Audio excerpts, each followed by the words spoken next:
Então, vamos lá, né, o nosso ser criador e ser criativo, né? Então, nós vamos começar falando, né, da criação e criatividade como processos de vida, né? A criatividade, né, é um potencial inerente ao ser humano e a sua realização é uma necessidade. O homem cria por necessidade. Hoje, até conversando com a Lara, a gente falou, o homem atualmente, né, cria por sobrevivência, né? E o ser criativo é aquele que passa pelo processo criativo, né? Que é o processo de expansão de consciência, que conduz ao desenvolvimento, ao crescimento e ao fortalecimento interior. Então, a gente pode até fazer uma comparação, né, a um processo também de psicoterapia. Isso. Hoje a gente conversando, né, Regina, a gente entende que a criatividade, durante muito tempo, marcava a evolução do ser humano. Hoje a gente não marca só a evolução, mas a gente marca a necessidade de sobrevivência do ser humano. O ser humano hoje, sem um processo criativo para o seu dia a dia, para soluções do problema, e a gente percebe que não são problemas de um único local, são problemas mundiais, né? E que a gente tem que dar conta de entender a sobrevivência do ser humano dentro do planeta. E isso, a criatividade solicita da gente hoje um novo envolvimento desse ser criador de soluções e criativo na possibilidade também de estar fazendo a sua manutenção da sua sobrevivência. Nesse slide, a gente chegou a conversar e nós colocamos aqui criação versus criatividade, porque é muito importante a gente, e essa é uma das mensagens iniciais e uma mensagem importante do nosso encontro de hoje, que criação e criatividade pode até parecer ser processos iguais, mas não são. Criação é uma coisa, o processo de criar se dá de um jeito, e o processo de criatividade, existem outros elementos para isso. Então, o sujeito, ele pode, mas ele tem a dinâmica do processo criativo dentro dessa criação, são coisas diferentes. E nesse slide também a gente pontuou, né, que, querendo ou não, quando a gente fala de criatividade, ele se iguala a processos de psicoterapia. Se iguala de que forma? Não em técnica e também não em possibilidade de formação no uso da psicoterapia, né? Mas ele se iguala em relação à possibilidade de aprender com o processo criativo. Para mim, psicoterapia, dentro da minha abordagem psicológica como psicóloga, psicoterapia são modos de aprender. Se a gente fala em modos de aprender como um processo de psicoterapia, a criatividade nos dá essa forma também de compreender. Como a gente vai criar formas de se organizar diante, hoje, como a gente falou, não só da necessidade de uma evolução, mas uma necessidade de sobrevivência do ser humano. Então, acho que são coisas que a gente pode, como um primeiro slide, colocar como um ponto a ser discutido. Sim, né, que é esse processo também que é de expansão, de crescimento, né, que o processo criativo permite, assim como um processo também da psicoterapia, que isso é bem legal, né, para os arteterapeutas entenderem, né, o valor, né, do processo criativo, né? Sim. O processo criativo, ela é força motriz para toda parte da atuação do arteterapeuta. É ela que vai movimentar essa ação criadora, né? Eu costumo dizer que muitas vezes, se a gente fica só na criação, sem compreender esse processo interno e dinâmico do processo criativo, a gente perde possibilidade de ter um benefício maior para o sujeito que a gente está atendendo. Então, vou passar aqui o segundo, tá? Que fala do sujeito, que o sujeito criador é a pessoa que cria algo, né? Algo novo, né? Nos domínios da atividade humana, né? E que a criação é a ação do criador, né? O poder criador está ligado à existência e faz existir, né?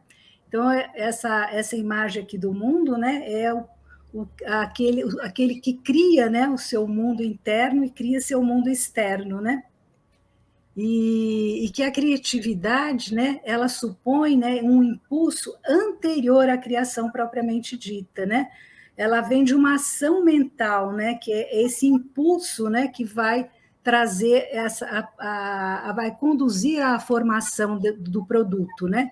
Então é a passagem da criatividade à criação, que é interessante porque resulta de um trabalho específico, privilegiado e inconsciente. Então, é a pulsão criativa, é o criativo que vem antes, né? Para que a ação aconteça. Eu gosto de entender esse impulso físico, essa pulsão criativa, com o repertório que a gente tem de vida. A criatividade, todos nós sabemos aqui, ela não vem do nada, ela não surge de repente. A criatividade ela faz parte de um desenvolvimento do sujeito no seu ato de criar-se a si, de criar relações, de criar o mundo, esse mundo externo, esse mundo interno. E isso dá para o sujeito a possibilidade de um repertório para que esse impulso físico, essa pulsão criativa, faça, obviamente, com que movimente nele uma personalidade criativa. Então, algumas pessoas falam, eu não sou criativa, eu não tenho criatividade. Isso não é verdade. Eu costumo dizer que criatividade, às vezes, é uma questão de grau. Algumas pessoas têm um pouco mais de potencial criativo do que outras, porque tiveram experiências e vivências que propiciaram essa questão criativa, que conseguiram aproveitar do acaso o processo criativo. Tem um filósofo chamado Xenófanes, que ele fala uma coisa que eu gosto muito, ele fala que quem não espera o inesperado não o perceberá. Então, as coisas não são por acaso, simplesmente. A relação da uma atitude observadora, ela tem que estar aberta para tudo que acontece. E eu não sei se vocês sabem de uma relação com o processo de criatividade, com aquela história do eureka, né? As pessoas entendem, né, o eureka como essa interjeição que significa encontrei, achei a solução, né? Mas de onde vem essa ideia do eureka? Aí tem várias histórias, eu gosto de uma, eu reproduzo essa versão, onde um cientista chamado Arquimedes, ele foi chamado por um rei, na época, para que o rei ele pediu para, tipo assim, será que eu estou sendo passada a perna pelos ourives? No sentido de eu pedir peças de ouro, a própria coroa, e realmente será que estão fazendo essa peça de ouro? Então, ele pediu para o Arquimedes criar uma solução para poder entender realmente se aquele material era ouro. O Arquimedes passou durante muito tempo procurando essa solução. A ideia de acabar encontrando uma solução para um problema complicado, que ele não conseguia respostas. Então, durante anos, ele ficou essa procura. Mas, um determinado dia, ele estava tomando banho numa banheira e ele percebeu que um barquinho que tinha na banheira afundou. Nesse momento, ele percebeu que os objetos afundam de acordo com a propriedade de formas diferentes. Então, o ouro teria uma forma de afundar diferente dos outros materiais. Aí ele deu o eureka. Ele ficou tão feliz que ele conta a história que ele saiu pelado pela rua, gritando, achei, encontrei a solução. Só que a solução não veio de repente, ela veio de anos de repertório, até mesmo de fracassos que não deram para o Arquimedes a resposta para a solução. Essa atitude observadora, entender exatamente como se dá esse processo, é muito interessante a gente entender que acontece da mesma forma de termos de pensamento em relação às criações até científicas. O processo de criações, de criatividade, criações artísticas, os mesmos processos de um pensamento científico. E principalmente pelo ato de ação que essa atitude observadora faz com que essa personalidade criativa se coloque em movimento. Então, vamos lá. Então, todo criador, né, ele empreende um diálogo com a sua obra, né? em todo o processo de elaboração, né? E passa por várias fases, né? Desde o momento da folha em branco, da tela virgem, né? Onde ele passa, ele vem esse processo de começar, né? Dele também as imagens, né? O processo inicial, né? E até o momento que ele vai recebendo até a exaltação criativa, né? Ele vai tendo todo esse ajuste, né? Da relação com a realidade, né? Então esse é o processo, né, de como é o impulso, né, da pulsão criativa, né, à exaltação criativa, né? A gente tem vários teóricos que falam de etapas dos processos criativos, de fases, mas eles são unânimes em dizer que não acontece do nada. Eles são unânimes em dizer que existe processo, que existe etapas, que essas etapas são importantes que a gente possa reconhecer. Uma das coisas que faz com que a gente não desenvolva o nosso potencial criativo é a própria atitude negativa em relação a um comportamento de nem querer correr riscos. Então, tem pessoas que, às vezes, não têm dentro de si uma habilidade, né, e uma disponibilidade de correr risco, tem medo do ridículo, tem medo de se organizar de uma forma onde muitas vezes pode ser criticado, o que a gente chama dos bloqueios, né? Dos diversos bloqueios que o processo criativo faz com que o sujeito, muitas vezes, saia dessa orientação que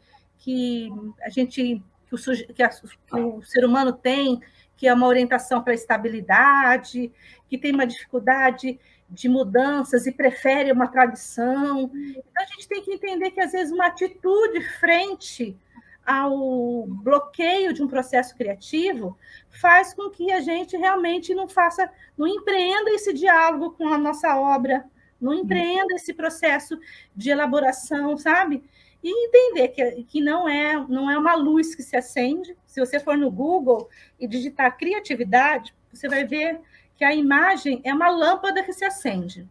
Não é uma lâmpada que se acende, porque a gente tem etapas de um pensamento científico que também mostra como se dá o processo criativo. Uhum. E para a pessoa poder viver essa experiência criativa, ela precisa que o fluxo da energia não esteja bloqueado, né? Porque se estiver bloqueado, ele não vive essa exaltação criativa, né? Sim. E aí os bloqueios são imensos, são culturais, são perceptuais, são pessoais, tem diversas formas de a gente entender bloqueios. E a gente tem que entender esse enfrentamento, entender os elementos necessários para o processo criativo, para que a gente possa desenvolver esse potencial criativo, essa personalidade criativa no sujeito. Então, aqui eu trago aqui a Fay Gostrow, uma citação que eu gosto muito, né? Que fala dessa força criativa, que fala desse potencial criativo, né? Que é crescer, saber de si, descobrir seu potencial e realizá-lo, é uma necessidade interna. E é algo tão profundo, tão nas entranhas do ser, que a pessoa não saberia explicar o que é, mas sente que existe nela e está sempre buscando, né, o tempo todo, de várias maneiras, a fim de poder identificar-se na identificação de suas potencialidades, né? E essa última parte desse trecho, né, que a gente chegou a conversar bastante, né, Regina, é tão importante trazer para uma discussão, né? Como a gente consegue identificar na identificação das nossas potencialidades. Então, criatividade passa também por um processo de autoavaliação. Como eu compreendo essas minhas potencialidades? Quais são as minhas forças internas e a minha necessidade interna para colocar em movimento esse potencial criativo? E aí a gente tem uma série de itens e habilidades que envolvam esse identificar nossa potencialidade e ver se realmente a gente está colocando em movimento a nossa criatividade. Uma delas é se eu tenho a habilidade e a persistência diante de lidar com enfrentamento, de lidar com frustração, né?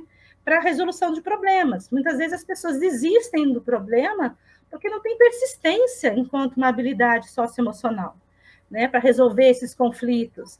A capacidade de focar, muitas vezes, na solução dos problemas, de administrar, muitas vezes, de saber reconhecer os erros, de aceitar os erros.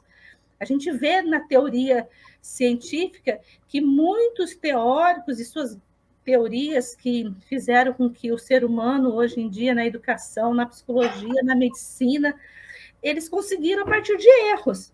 Aí tem uma muito conhecida, que vocês, acho que a maioria deve saber, que é do Thomas Edison, né? Quantas vezes ele tentou fazer com que a luz se acendesse? E as pessoas falavam, você está fracassando. Ele falou, não estou fracassando, estou descobrindo meios de não fazer a lâmpada acender. Chegou um momento em que o repertório, esse envolvimento, essa persistência, a capacidade de criar ideias criativas para atingir o resultado, essa criatividade prática que muitas vezes a gente precisa para ter ideias originais, ideias inovadoras, né? A própria disciplina, quanto um comportamento ético, né? Também para saber administrar regras necessárias para o processo criativo, a autoconfiança como uma habilidade também, para que a gente possa ter essa capacidade de ousadia, de não ter medo do ridículo. Tudo isso acaba sendo um processo que coloca o sujeito na personalidade criativa. A motivação interna, né, essa disponibilidade, quando a gente fala de se sentir esse impulso físico, essa pulsão criativa que a gente falou do slide anterior, né? A tomada de decisão. É muito importante a gente entender a capacidade de fantasia e de imaginação do sujeito para que ele possa desenvolver flexibilidade de ideias, uma fluência criativa. Sem isso, a gente não consegue se identificar na identificação das nossas potencialidades. E como que a gente faz isso? Passando por processos de experiência, vivências e experiências pessoais. Ontem, na palestra da Alessandrina e da Deolinda, elas falaram algo muito importante. A importância do arte-terapeuta estar em processo também, em alto processo no uso dos materiais, dos recursos artísticos, e a criatividade é da mesma forma. Se eu não me coloco nesse processo de me reconhecer, de me identificar potencialidades, dificuldades, eu não vou conseguir trabalhar a minha personalidade criativa. Isso é uma questão de disponibilidade interna. Para que ele possa ser um arte-terapeuta criativo, né? Sim, senão não vai ser. Senão não vai ter, não vai favorecer também o campo, né? Para que o processo aconteça, né? Eu gosto de duas perguntas, que eu sempre mobilizo as pessoas em relação a essas perguntas. Quais são as barreiras que eu identifico que bloqueiam o meu processo criativo, entendendo quais são essas barreiras, e também quais as potencialidades que muitas vezes eu desprezo em mim, e que poderiam ser forças para que eu possa colocar essa criatividade, desenvolver essa potencialidade. Então, muitas vezes eu desprezo uma capacidade que poderia ser um processo de potencialidade no processo criativo. Por isso da importância, né, de identificar não só as dificuldades, as limitações, mas também os recursos, né, que são importantíssimos, né, para poder lidar, né, com aquilo com as limitações, né? Então você Sim. precisa desses recursos, né? E o profissional, o arte-terapeuta, precisa identificar isso, né? Sim, com certeza. Então vamos lá.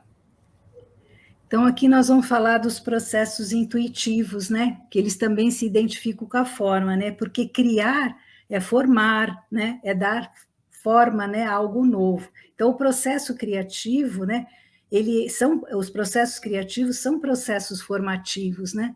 E se os processos intuitivos também se identificam com a forma, né? O processo criativo intuitivo também é de ordem formal, né? Então, quando você intui uma forma expressiva, né?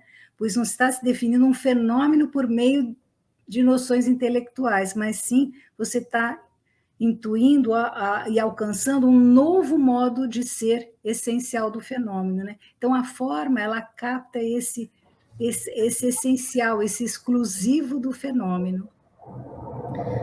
E quando a gente pensa nessa triangulação da arte-terapia, né? Que a gente fala do sujeito que cria, do profissional que está nesse processo acompanhando essa criação e da própria criação do produto criativo desenvolvido, e entende essa inter-relação entre eles, a gente começa a perceber que a gente dá forma para a nossa criação e a gente consegue compreender a dinâmica do nosso processo criativo dentro dessa criação. Por isso que são coisas diferentes. E eu, como formadora também de arte-terapeutas, também estou com a Regina, com a Gilaina no Freedom, fazendo como professora convidada em algumas disciplinas, né? Eu costumo sempre fazer essa crítica para arte-terapeutas em formação. É um simples fazer arte? É um simples unir materiais, unir recursos e colocar a pessoa no ato de fazer, de saber fazer alguma coisa com aqueles materiais, com aquele recurso?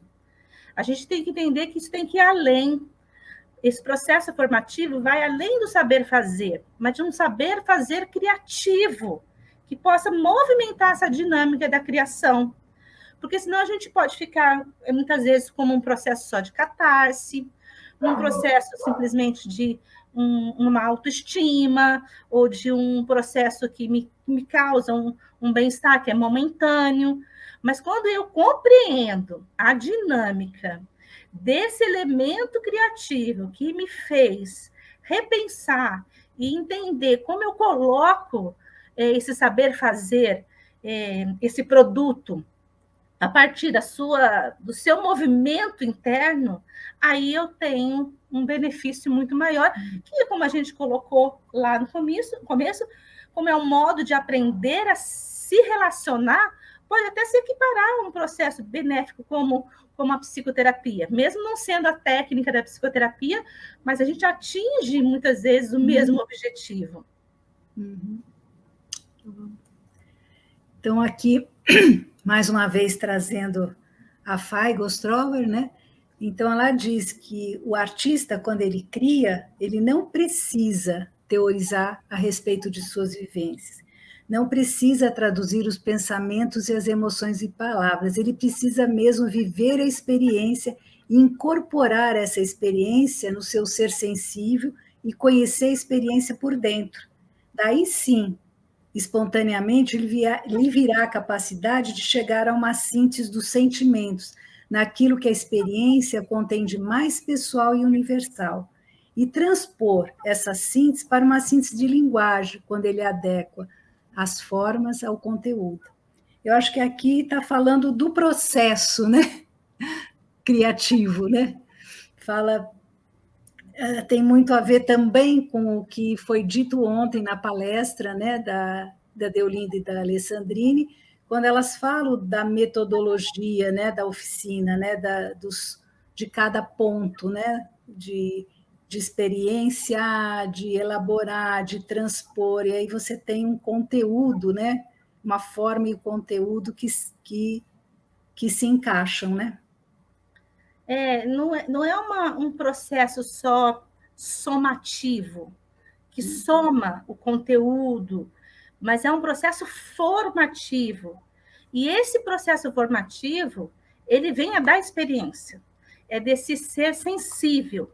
Sensibilidade, ele tem como significado aquilo que me toca, aquilo que faz com que eu coloque a minha singularidade compreendendo aquele processo.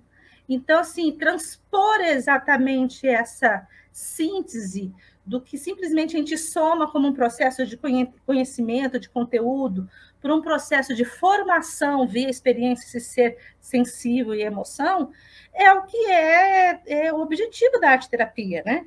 A arte-terapia está para que a gente vá além simplesmente daquilo que a gente pensa, para aquilo que a gente sente, como a gente concretiza isso da forma mais singular possível e reconhece isso como um processo interno para falar sobre mim, para criar esse diálogo sobre mim, né?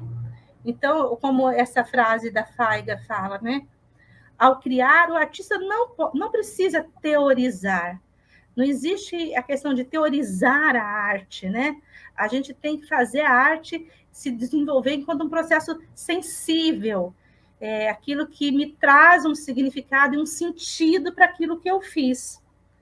Eu gosto muito também desse trecho, para que a gente possa trazer essa ideia de entender tudo isso como um processo que me mobiliza.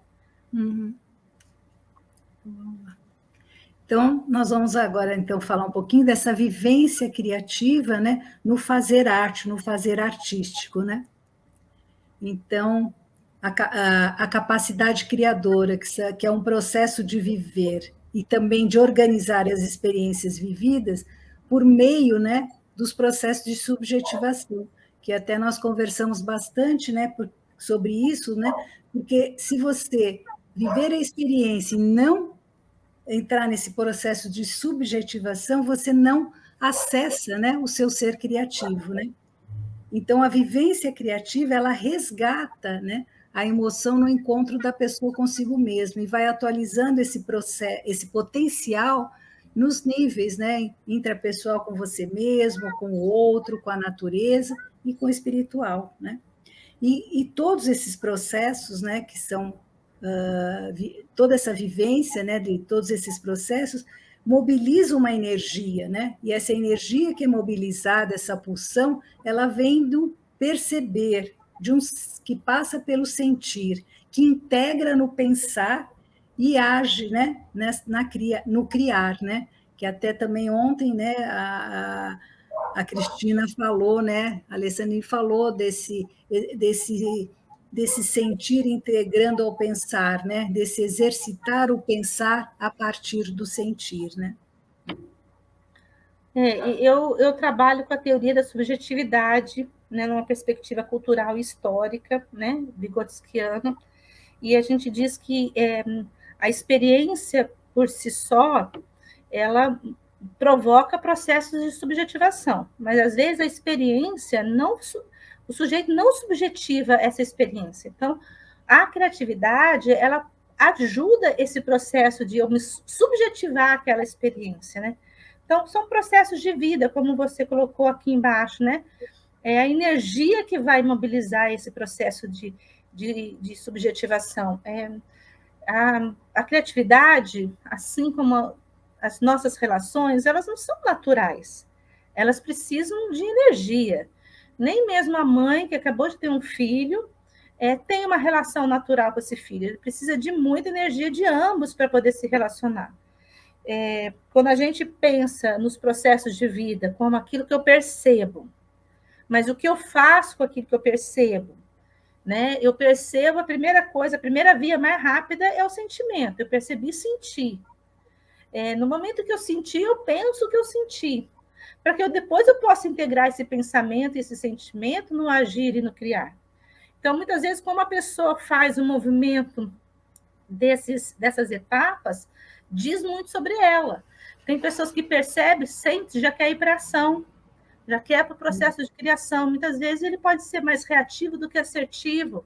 Aí pode ter as dificuldades de enfrentamento dos problemas, porque não parou num processo importante que é o pensamento. Outras pessoas podem perceber, não querer sentir, já querer pensar e agir, e muitas vezes é o sentimento e o sentido que eu tenho daquilo que vai me dar a propriedade para poder realmente ter a solução para que possa ser mais interessante para mim, para minha família, para as pessoas que estão ao meu redor e assim por diante. Então, são processos muito importantes que fazem parte de entender como a gente cria soluções e como a gente coloca o nosso processo criativo realmente. E essa imagem é uma imagem muito interessante, né? Porque exige esforço, energia, tempo, dedicação. Não é tão fácil fazer uma ponte de pedras, né? Vamos pensar nesse dia a dia da nossa vida. Quantas pontes de pedras a gente tem que se colocar no movimento para que a gente possa, muitas vezes, achar soluções para os nossos problemas. Então, eu gosto também muito de entender essa vivência criativa, resgatando esse processo de sentir e pensar antes da própria ação, do agir criativo. Então, né, as fases do processo criativo, ele acontece, né, de modo contínuo, né? E aí a gente vai tendo vão tendo vivências que vão nos integrando, vivência integradora, né? Então é esse diálogo, né, entre o ser humano e o humano, né? Sair da zona de conforto, sair da passividade para as ações, né? E aqui eu trago, né, uma citação até da Alessandrini, né, que é esse movimento, né, de ir despertando esse adormecido, restaurando o caminho adoecido e inaugurando novas ações, né? Eu também gosto muito dessa, mobiliza muito pensamento essa colocação dela, né? Inaugura novas ações. A gente tem que entender que essas novas ações estão em bases antigas, mas essas bases antigas muitas vezes está adormecido, está adoecido, e precisa de um processo de autoavaliação para que a gente possa colocar num movimento mais saudável, né? Esse diálogo de vivência integradora com o nosso potencial criativo. E a aprendizagem, né, ela resulta, né, dessa vivência criativa, né? Que está sempre Sim. nesse, né, constante mudança, né? Mas é importante esse percurso, né? Que vai trazendo, né, a pessoa vai transitando nessa dinâmica do processo, né, e vai transformando, né, num ato de prazer e de conhecimento, né? Sim, sim. Eu acho que pode passar para o outro. Então, falando então da arte-terapia, né? A arte-terapia, então, ela facilita, né, nesse fazer arte, né, o despertar desse potencial criativo, né? E traz, né, o ser saudável que está dentro de nós, né? Então, a arte permite desenvolver a percepção, a imaginação, né? E esse desenvolvimento da capacidade criadora, que nada mais é do que o ser humano tem de melhor, né? Que é o seu potencial, né? Toda vez que a gente fala desse ser saudável que está dentro da gente, não tem como eu não fazer a lembrança e entender o quão ela foi importante e é importante para a arte-terapia, mesmo às vezes não tendo a intenção diretamente para a arte-terapia, da Nise da Silveira, né? Quando ela vem dizendo que aquelas pessoas esquizofrênicas, elas têm um potencial criativo e saudável dentro delas, que a sociedade às vezes via como incapacitantes em todos os sentidos, né? E quando ela vem, mostra a sensibilidade, as possibilidades criativas, e que por mais comprometido que seja o sujeito, existe um saudável dentro dele, como a arte resgata esse saudável, né?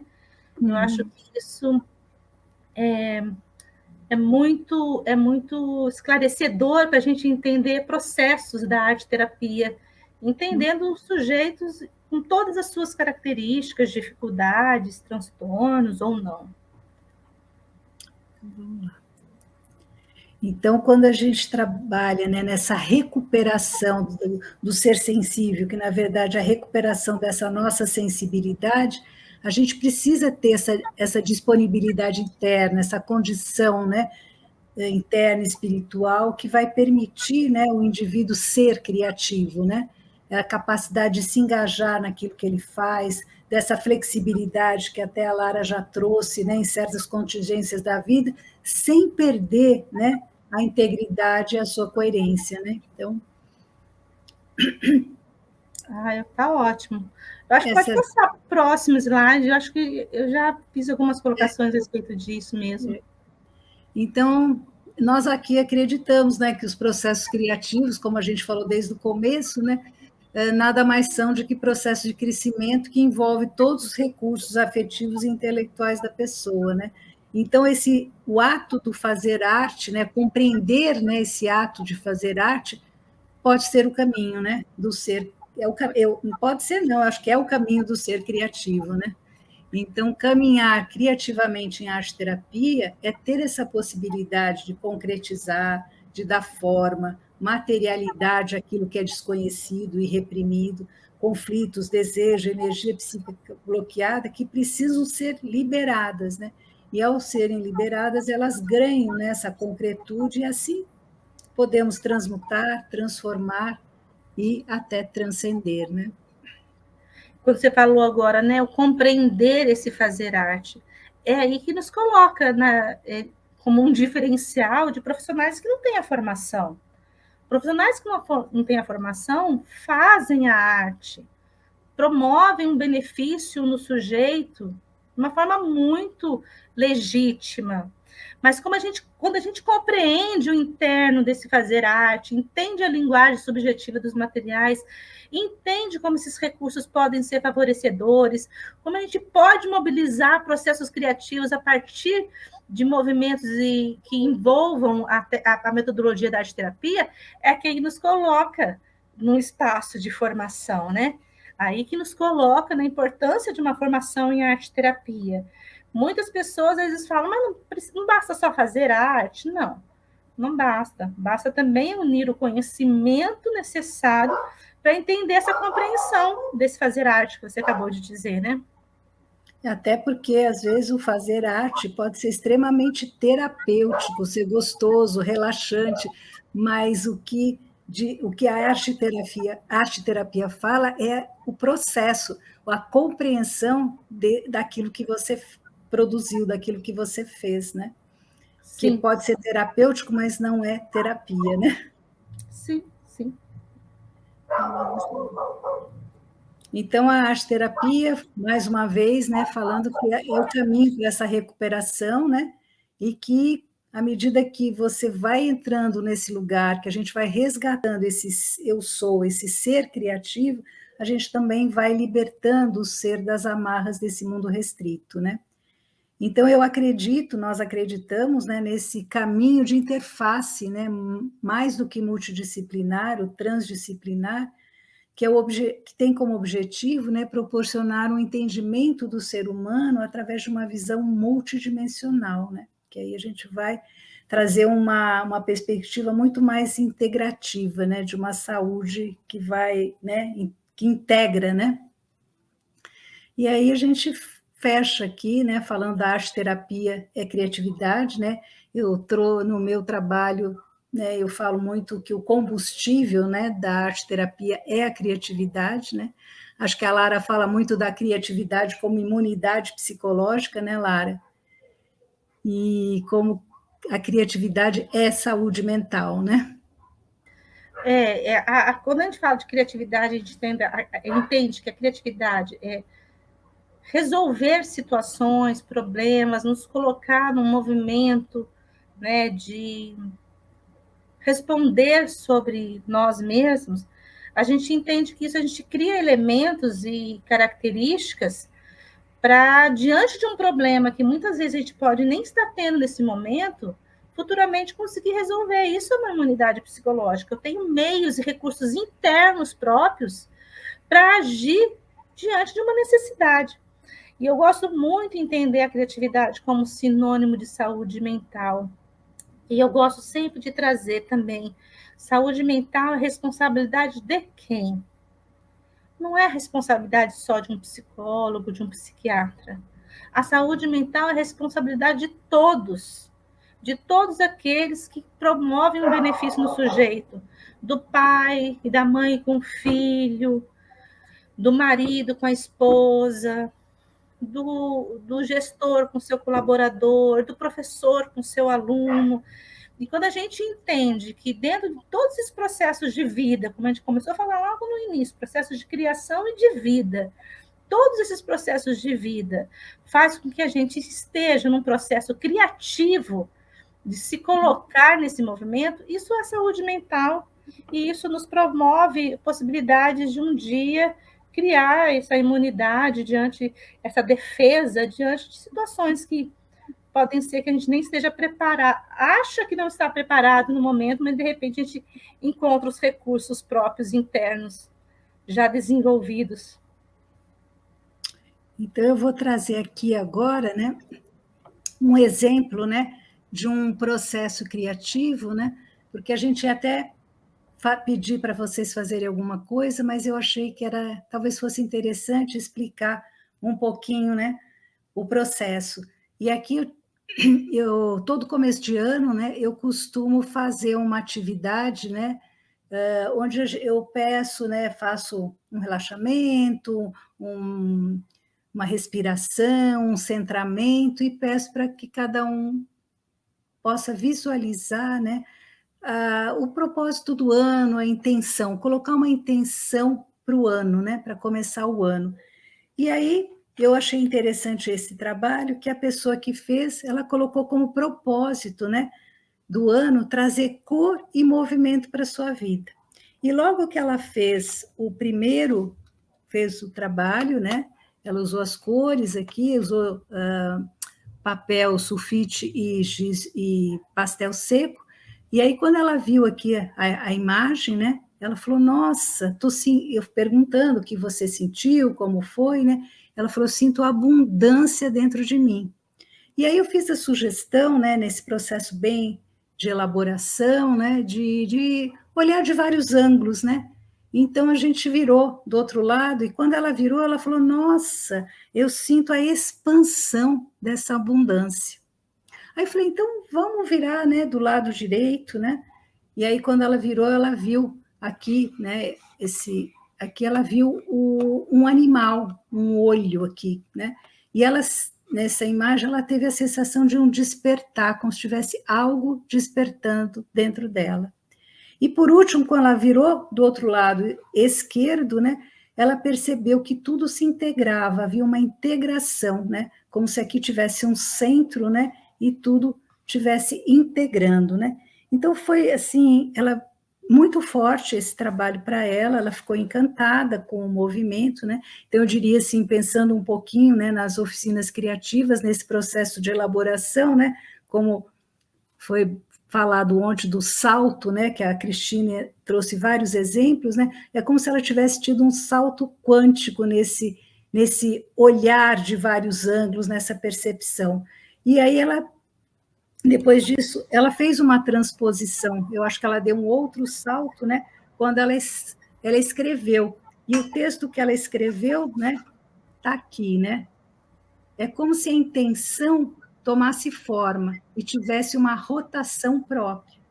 E a cor traz a possibilidade, a riqueza, a antítese da escassez, como se de repente eu pudesse ter a chance, a possibilidade de uma fartura que sequer sabia que existia.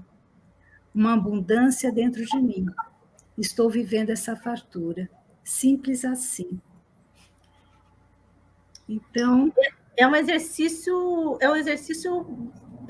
muito interessante, né, Regina? uhum. Esse exercício, ele propõe imaginar, olhar sobre outros enfoques, propor diferentes alternativas e, dessa forma, reestruturar um problema. Eu costumo dizer, muitas vezes, que é trazer a dimensão de um olhar que, às vezes, eu nem percebo que eu tenho. Eu falo que, às vezes, a gente tem pontos de vista, a gente tem muitos exercícios criativos que a gente amplia pontos de vistas na troca com o outro, mas se a pessoa não se coloca nesse movimento, é perigoso ela ficar a vida inteira à vista de um ponto. Então, às vezes, tem pessoas que, quando não colocam em movimento esse processo de criativos, e como esse que você acabou de propor, olhar vários enfoques e dimensões, às vezes eu passo a vida à vista de um ponto. E como a gente pode ampliar pontos de vista a partir de processos criativos? Eu queria só terminar minha fala trazendo um pequeno trecho de um poema do Manuel de Barros, né? Que é um poeta da minha região, e que ele fala algo que eu acho que é a síntese que eu percebo dessa nossa conversa. Ele fala assim: a expressão reta não sonha, não use o traço acostumado. A força de um artista vem de suas derrotas. Só a alma atormentada pode trazer para a voz um formato de pássaro. A arte não tem pensa. O olho vê, a lembrança revê, a imaginação transvê. Ou seja, é preciso transver o mundo. Eu acho que eu gostaria de terminar esse nosso diálogo, né, com essa fala do Manuel de Barros, desse trecho, que eu acho que é a síntese do que a gente acabou de conversar.